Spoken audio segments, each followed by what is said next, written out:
간밤에 나온 글로벌 이슈들 함께 전해드리도록 하겠습니다. 이제 곧 할로윈이 시작됩니다. 할로윈에는 아이들이 트릭-올-트리트 하면서 다른 집 문을 두드리고 호박에 바구니 사탕을 달라고 하는데요. 여기에도 빠지지 않는 인플레이션 문제가 있다고 합니다. 어떤 내용일지 구체적으로 함께 보시죠. 먼저 할로윈 축제에 주고받는 사탕 가격이 치솟는 인플레이션처럼 오르고 있습니다. 세계 경제 포럼에서는 사탕 가격이 1년 전보다도 무려 13% 이상 증가했다고 보도했는데요. 올해 가장 큰 상승세입니다. 사탕 가격이 무섭게 오르면서 정치인들도 하나씩 관심을 갖기 시작합니다. 배가 아팠던 걸까요? 트위터를 통해서 버니 샌더스 상원 의원은 유명한 초콜릿 업체 마스의 일가 재산이 팬데믹 동안 엄청나게 증가했다는 트윗도 함께 말합니다. 미국의 경기 침체 조짐은 점점 더 뚜렷해지고 있습니다. 거시적으로 들어가서 세 가지로 함께 요약을 해드리죠. 먼저 대표 기업들의 실적이 시원치 않습니다. 알파벳은 매출과 순이익 모두 시장 추정치에 미치지 못했고요. 마이크로소프트 역시 전체 실적은 월가 예상에 부합했지만 아무래도 클라우드 매출이 예상치보다 낮았죠. 이 여파로 인해서 알파벳 그리고 MS는 실적 발표 이후 시간 외에서 무려 6%대 아래로 추락을 합니다. 두 번째는 미국 주택 가격의 상승률입니다. 보시는 것처럼 35년 만에 최저치를 떨어졌습니다. 그리고 마지막으로 금리가 더 오를 것이라는 예상 덕에 미국 국채 금리가 크게 상승하고 있는 점도 문제죠. 10년 만기 국채 금리는 보시는 것처럼 최근 연 4%까지도 오르는 모습을 확인할 수 있습니다. 이런 상황을 종합해 봤을 때 미국 월가의 투자 거물들은 내년에도 아무래도 경기 침체가 이어질 것이다라는 비관적인 전망을 내놓고 있습니다. 그리고 경기 지표가 나쁘게 나오자 아무래도 다음 달 있을 중간 선거를 치러야 할 바이든에게도 좋지 않은 상황이겠죠. 최근에 제가 얼마 전에 이 사우디 FII 행사에서 미국의 거물들이 참석했다고 말씀을 드렸습니다. 그들의 입장은 이랬습니다.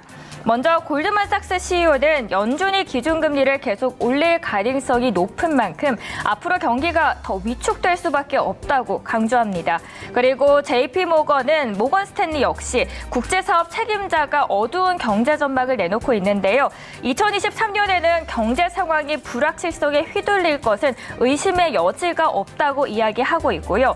현재 상황으로 봤을 때 안전한 예측은 미국 등의 경제가 연착륙에 달성하기 쉽지 않다고 봅니다. JP모건 CEO도 함께 보도록 하겠습니다. 지정학적인 위기 그리고 정치적인 갈등을 주시하는 게 일시적인 경기 침체보다도 훨씬 중요하다라고 이야기합니다. 아무래도 최근 시진핑 중국 국가주석이 3연임에 성공을 한 만큼 다른 국가 간의 갈등도 주의 깊게 살펴야 한다고 강조합니다. 이 때문에 피벗, 즉 정책 방향 수정 가능성이 페드 안에서도 제기되고 있습니다. 페드가 11월에는 기준금리를 0.75% 올리겠지만 12월이 다가오게 되면 0.5%포인트로 올릴 것이다라고 이야기하는데요. 8월 잭슨 홀 미팅 이후에 일시적인 경기 희생은 어쩔 수 없다라고 이야기하면서 강경한 입장을 보였던 페드 내부에서도 이제는 경기 우려의 목소리가 하나둘씩 나오고 있습니다. 샌프란시스코 연은 총재는 이제는 속초를 눅치는 논의를 시작해야 할 때다라고 이야기하고 있고요. 시카고 연은 총재 역시 금리 인상은 멈추고 상황을 지켜보는 전략도 시행하는 점이 이점이 있다라고 이야기합니다. 그러나 긴축 속도를 늦추면 다시 인플레가 기승을 부릴 수 있는 만큼 페드 역시도 섣불리 방향 전환을 할 수 있는 건 아닙니다. JP모건 체이스는 이렇게 이야기합니다. 더 완화적인 통화 정책으로 조기에 돌아서는 건 1970과 1980년대와 같은 실수가 될 가능성이 높다고 지적을 하네요. 전반적으로 경제 대가들 그리고 투자 은행들이 지금 현 상황에 대해서는 그리 밝게 보지는 않는 듯합니다. 그들의 전망까지 함께 첫 번째 이슈로 알아봤습니다. 이번에는 두 번째 이슈도 함께 보시죠. 구글의 광고 제국이 크립토 윈토, 즉 암호화폐의 혹한기에 흔들리고 있다는 이슈입니다. 먼저 알파벳 실적이 발표됐고 유튜브의 수익이 처음으로 감소했다고 합니다. 외신에서 해석하기를 이건 글로벌 경기 침체의 신호탄이다 이야기하는데 알파벳의 3분기 매출 성장이 2013년에 이후 최저 수준을 기록합니다. 알파벳의 최고 비즈니스 책임자는 암호화폐의 혹한기가 구글의 광고 재고까지 강타했다라고 말합니다. 여기에 대해서 외신은 암호화폐 시장이 얼어붙자 관련한 거래소 등의 광고 비용을 줄이기 시작했고 그게 원인으로 작용하면서 알파벳의 3분기 광고 매출이 감소했다라고 분석합니다. 다시 말해서 암호화폐 가치 하락을 최대 요인으로 뽑은 겁니다. 알파벳 CEO가 설명하는 도중에 암호화폐 풀백이라고 이야기를 합니다. 즉 풀백은 하락이라고 말을 하는 건데요. 단어를 2번이나 언급했다는 점에 포인트를 들었습니다. 외신에서는 이 부분에 주목을 하면서 암호화폐 하락이 구글의 광고 매출에 상당한 영향을 줬을 가능성이 짐작되고 있는 대목이다라고 정리를 하고 있습니다. 암호화폐는 올해 세계 각 중앙은행들이 공격적인 금리 인상의 움직임을 보이자 전고점 대비해서 절반 이상으로 추락한 상황입니다. 이 여파로 헤지펀드, 대출업체 등 암호화폐 관련 업계는 위기에 처했죠. 위기에 직면했을 때 기업들이 가장 먼저 하는 건 아무래도 사람 자르기죠. 이번에 실제로 거래소 블록체인닷컴은 지난 7월에 전체 직원의 약 25%를 잘랐고요. 코인베이스 역시 지난달 18%의 직원을 정리해고합니다. 다만 각국의 통화 긴축 행보가 올해 말까지 계속될 것이라고 예상되는 만큼 암호화폐 혹한기도 당분간은 앞으로 이어질 것이라는 예측이 지속되고 있습니다. 그래도 희망적인 부분을 찾자면 현재 암호화폐 가치 후락은 단기적인 하락일 뿐이고 앞으로 구글은 암호화폐 관련 사업을 계속해서 추진하겠다라는 입장을 강조합니다. 정리를 전체적으로 해드리자면 구글의 광고 제국이 즉 암호화폐 혹한기에 흔들렸고 외신에서는 글로벌 경기가 침체에 빠졌음을 나타내고 있다고 분석을 하는 모습입니다. 오늘 이렇게 두 가지 이슈에 대해서 알아봤고요. 미국으로 넘어가서는 또 어떤 새로운 이슈들이 정리해드릴지 만나보시죠. 글로벌 마감 지수입니다. 알파벳과 마이크로소프트 등 빅테크의 실적 부진과 앞으로 전망 축소에 뉴욕 증시가 부진한 움직임을 보였습니다. 지수 함께 보시죠. 다우는 0.01% 상승했고요. 나스닥 S&P 500은 2.04%, 0.74% 하락 마감합니다. 뉴욕 유가는 휘발유 재고가 예상보다 많이 줄었다는 소식과 또 달러와 같이 하락에 상승을 했습니다. 그리고 주요 암호화폐들 상승세를 이어갔는데요. 역사적으로 비트코인의 변동성이 적었던 기간 이후 상승세가 이어졌다는 점을 들어서 상승 추세를 점치기도 했습니다. 전날 장 마감 후 실망스러운 실적을 발표한 알파벳은 이날은 9.63% 하락했고요. MS도 7.7% 떨어졌습니다. MS는 예상치를 웃도는 3분기 매출과 순이익을 발표했지만 클라우드 매출이 시장의 예상치를 밑돌았고 4분기 매출 전망치도 시장 예상치를 크게 밑돌면서 시장의 우려를 키웠습니다. 시장의 반응은 이랬습니다. 실망스러웠다면서 유튜브의 디지털 광고 수익 감소는 부분적으로 외화 역풍 때문이지만 더 큰 그림은 경기 침체다라고 정리합니다. 이날 발표된 부동산 관련 지표는 둔화의 신호가 이어집니다. 30년 만기 고정금리 모기지의 평균 금리는 지난주 7.16%를 기록하면서 2001년 이후 가장 높은 수준입니다. 부동산 시장 등의 하락 신호에 채권 시장에 역전되는 또 다른 경기 침체 신호도 나타났습니다. 3개월 불과 10년 불의 채권 수익률 역전은 코로나19 팬데믹이 선언됐던 2020년 3월 이후 처음이었습니다. 지금까지 글로벌 마감 지수 함께 알아봤고요. 이어지는 코너와도 함께 해주시죠. 미국 이슈 통해서 한국까지 알아보도록 하겠습니다. 오늘의 첫 번째 의미심장한 이슈는 CNBC에서 나온 보도입니다. 본문의 요약은 이렇습니다. Spinning out of Intel. 다시 말해 인텔의 자율주행 자회사죠. 모빌아이의 주가가 나스닥 상장 첫날 30% 이상 급등세를 보였습니다. 공모가 희망 범위 상단보다 1달러가 높고요. 모빌아이 IPO 기준 기업 가치는 약 170억 달러가 됩니다. 다만 처음 IPO 계획을 밝힐 당시 기대했던 500억 달러에는 크게 미치지 못했습니다. 아무래도 최근 기준금리 급등 등으로 주식시장의 변동성이 커졌기 때문입니다. 자율주행 기술은 몇 년 전까지만 해도 큰 관심을 받았지만 지금은 열기가 식고 있죠. 인텔과 IPO 주관사들은 이 같은 시장 상황에도 IPO에 나서기로 결정을 했습니다. 시장에서는 모빌아이가 올해 IPO 시장의 마지막 대여가 될 것으로 기대를 모으는 분위기입니다. 연결해서 첫 번째 한국의 의미심장한 주식은 자율주행에 대한 뉴스원의 기사입니다. 국토교통부가 자율주행차 임시운행 허가 가이드라인을 발표했습니다.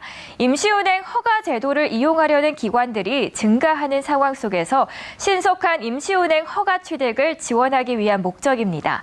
그동안은 사실 허가 기준을 정확히 알지 못해서 요건 미준수로 신청이 반려되거나 시험에 장기간 소요되는 경우가 있었습니다.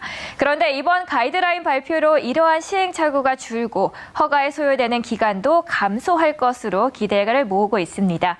관련해서 모빌아이의 자율주행 제품을 공급하고 있는 회사입니다. ISC 보겠습니다. 3분기는 매출이 시장보다 낮게 나오면서 좋지는 않았습니다. 그런데 3분기는 이미 지났고 앞으로가 더 중요하겠죠. 3분기 실적은 메모리 주문 감소로 소폭 하락했지만 4분기는 계절적인 비수기인 점을 감안하면 견조한 실적을 기록할 걸로 보입니다.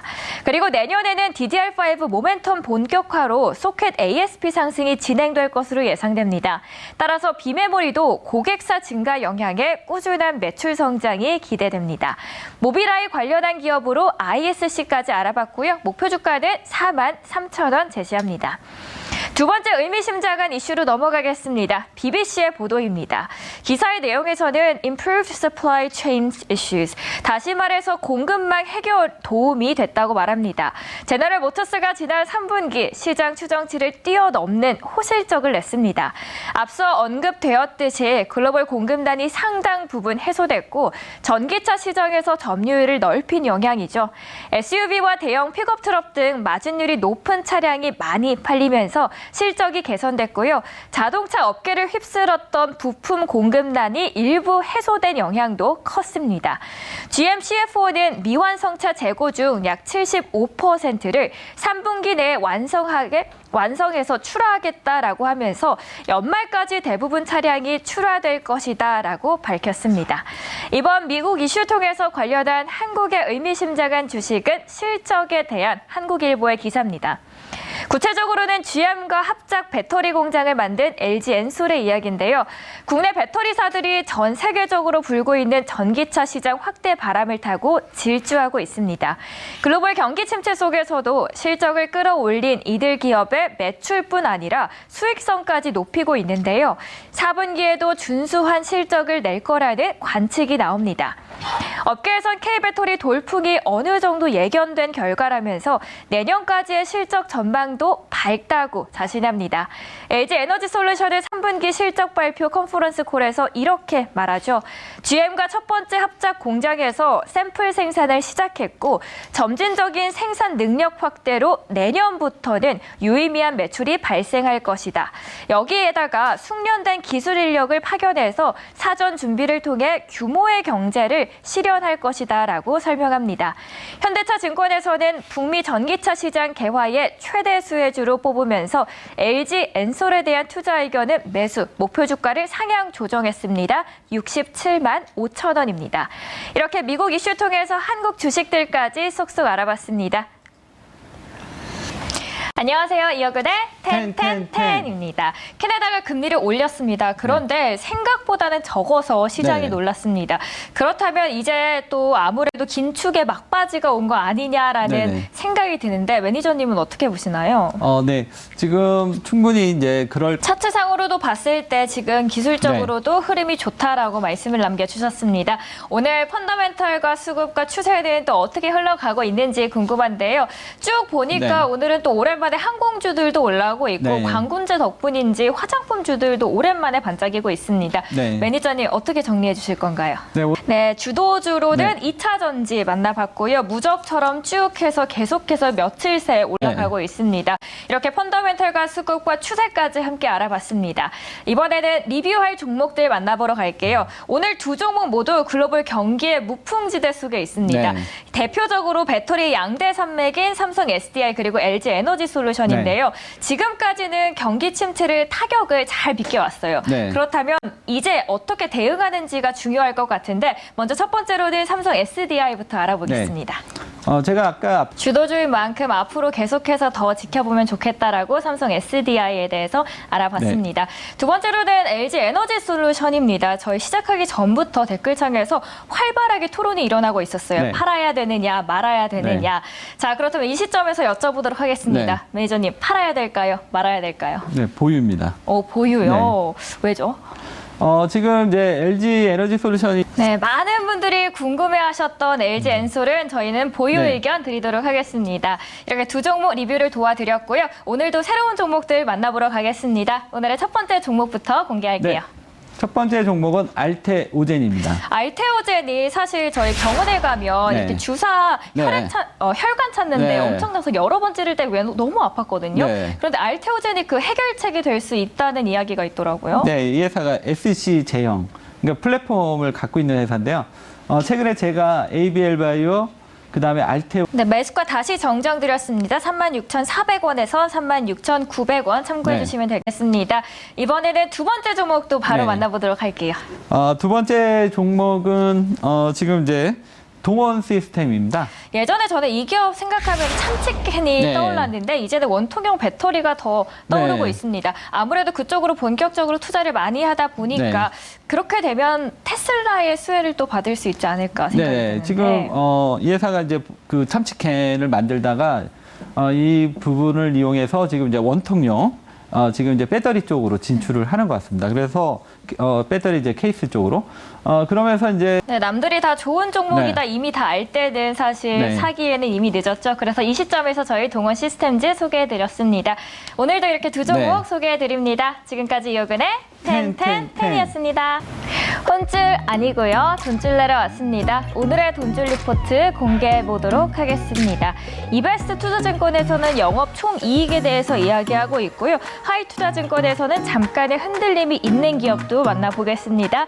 마지막으로 하나금융투자에서는 게임주와 함께 만나보시죠. 먼저 첫 번째 기업은 제일기획입니다. 현재 1.4% 상승하면서 24,350원에 거래 중입니다. 제일기획의 3분기 매출 총이익은 전년 동기 대비 23%, 영업이익은 32% 증가했습니다. 약 50억 원의 일회성 비용이 발생했지만 전분기에 이어서 또다시 역대 최대 분기 실적을 기록한 건데요. 오프라인 마케팅 수요가 확대하고 리테일 물량은 증가하면서 전체 성장을 이끌어줬습니다. 불확실한 대내외 마케팅 환경에도 불구하고 앞으로는 디지털 사업 고성장은 지속하고 자회사 간의 크로스셀링으로 대행 물량이 증가할 것으로 보입니다. 앞으로 더 높은 고성장세를 이어갈 것으로 전망되고요. 상대적으로 경기 영향을 덜 받은 플랫폼 중심의 사업 운영 방식 덕분에 경쟁사보다 빠른 성장이 기대되고 있습니다. 목표 주가를 상향 조정했습니다. 35,000원 보고 있습니다. 두 번째 회사 함께 보시죠. 이번에는 코스모 신소재입니다. 현재 6%대 상승하면서 65,700원에 거래 중입니다. 3분기 호실적에 코스모 신소재의 주가가 강세입니다. MLCC 업계 침체로 이형 필름 수요가 줄었음에도 불구하고 주력 품목인 2차 전지, 양극화 물질 상승세가 이어졌고요. 매출과 영업이익 상승세가 이어지고 있습니다. 목표 주가를 리포트에서는 기존 73,000원에서 9만 원으로 상향 조정합니다. 국내에 전기차용 양극재 공급 가능성이 높아진 동시에 리튬 가격을 반영하게 되면서 판매가 전망치를 상향 조정했다는 이유 때문입니다. MLCC의 경우 업황 부진으로 이형 필름의 매출액과 영업이익이 직전 분기 대비 큰 폭으로 감소했다고 진단합니다.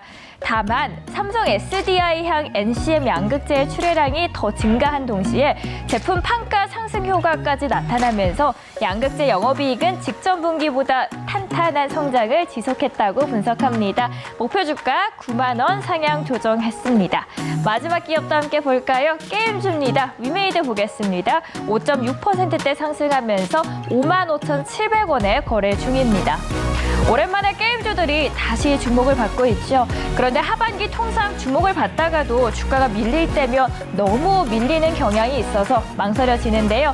이번 리포트에서는 어떤 매력들이 우리의 마음을 움직이게 할지 보겠습니다.